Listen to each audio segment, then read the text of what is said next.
aujourd'hui, c'est vrai, nous allons marquer une nouvelle étape dans le renforcement de notre partenariat et de notre amitié qui m'est si chère.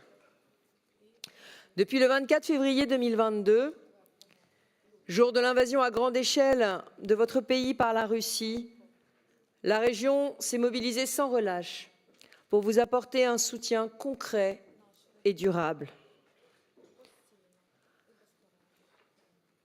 Notre Assemblée a voté à ce jour près de 2,5 millions en faveur de l'Ukraine.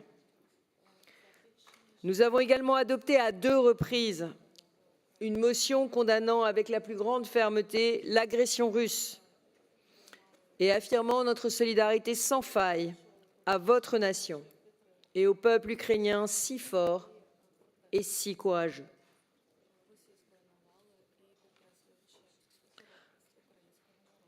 Comme vous le savez, je me suis rendue en Ukraine en juin 2022, quelques mois après le début de la guerre, pour témoigner de notre solidarité et nouer des liens avec les oblasts de Kiev et de Tcherniv, mais aussi pour encourager les jumelages, les échanges institutionnels et les partenariats entre nos entreprises.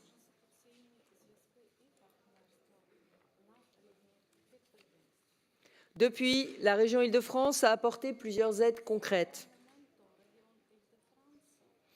La mobilisation de 12 000 tablettes numériques pour les écoles des 2 oblasts.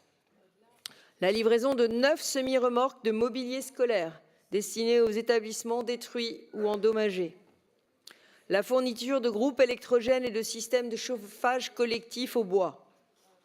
Ou encore la construction d'abris dans des écoles et dans des hôpitaux. Ces actions illustrent notre volonté d'agir dans la durée, au plus près des besoins des territoires ukrainiens et des populations civiles. Depuis mon déplacement en Ukraine, nous n'avons cessé de nouer des liens toujours plus forts de confiance et d'amitié. Je me souviens de l'arbre que nous avons planté ensemble avec l'ambassadeur Vadim Omelchenko en décembre 2023. Un viorne orbier rouge qui se dit Kalina en ukrainien. Cet arbre, symbole du peuple ukrainien, a désormais pris racine ici, au cœur de la région Île-de-France. Et il porte aujourd'hui ses premiers fruits, à l'instar des projets lancés ensemble qui sont en train de se déployer. Alors oui, notre projet phare porte ce nom, le projet Kalina.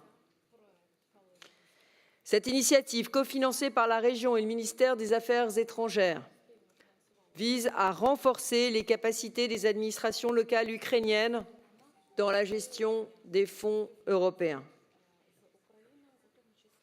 En ce moment même, 10 formateurs ukrainiens sont accueillis à la région pour une visite d'études. Je souhaite les saluer très chaleureusement et je veux leur dire que nous sommes là, à vos côtés, pour vous accompagner dans la gestion de vos projets de reconstruction. Vous pouvez compter sur nous, élus régionaux, services de la région, avec lesquels vous êtes en contact constant. Pour redonner pleinement corps à notre coopération, nous avons aussi récemment inauguré un bureau de représentation à Kiev. Ce bureau de représentation permettra de pérenniser nos échanges, de faciliter les coopérations de terrain, d'accompagner la reconstruction des territoires ukrainiens dévastés par la guerre. La région Île-de-France devient ainsi la première région européenne à avoir ouvert un bureau en Ukraine. Et j'en suis très fière.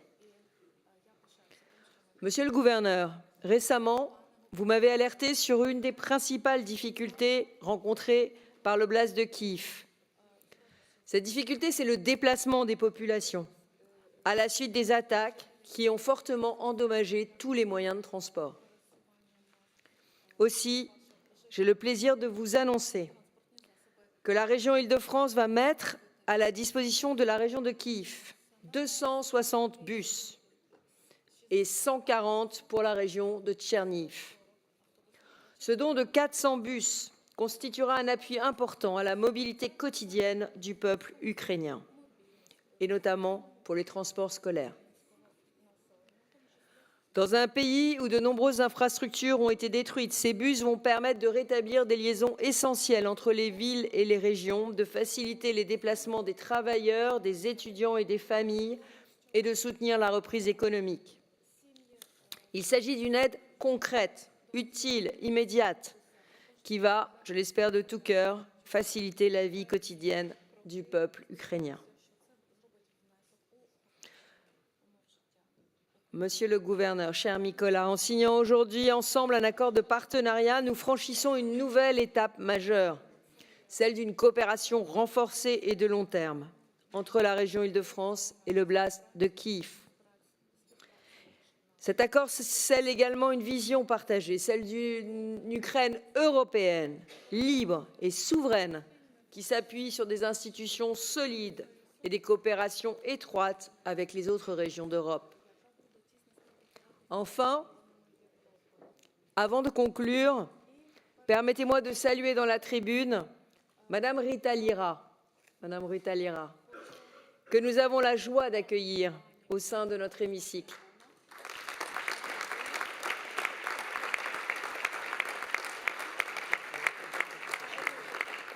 Rita est une jeune chorégraphe et danseuse ukrainienne de grand talent qui est arrivée en France grâce à un dispositif du Fonds Forte, le Fonds régional pour les talents émergents de la région. Elle a créé lors de la saison 2024-2025 une chorégraphie, l'éternel retour à la briqueterie. L'éternel retour sur le caractère cyclique des guerres. Et j'ai écouté hier soir à l'Opéra Bastille son témoignage particulièrement émouvant et bouleversant sur la situation et les difficultés des artistes qui veulent créer aujourd'hui à Kiev.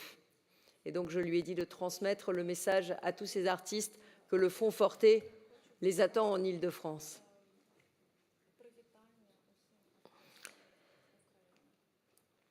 Alors que la Russie s'emploie à effacer la mémoire et l'identité du peuple ukrainien en détruisant les symboles et ses lieux de culture, je veux vous dire que plus que jamais, la région Île-de-France demeurera à vos côtés. Nous continuerons à soutenir avec force celles et ceux qui font vivre l'esprit de liberté et de création et qui portent haut les couleurs d'une Ukraine debout, forte, résiliente et courageuse.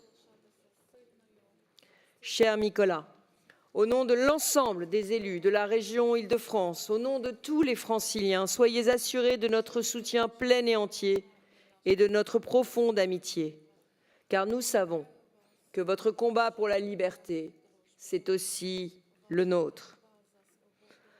Alors je voulais vous dire, Laskavo Prosimo, Daraï Druzi, Ville de France, Islava Ukraini.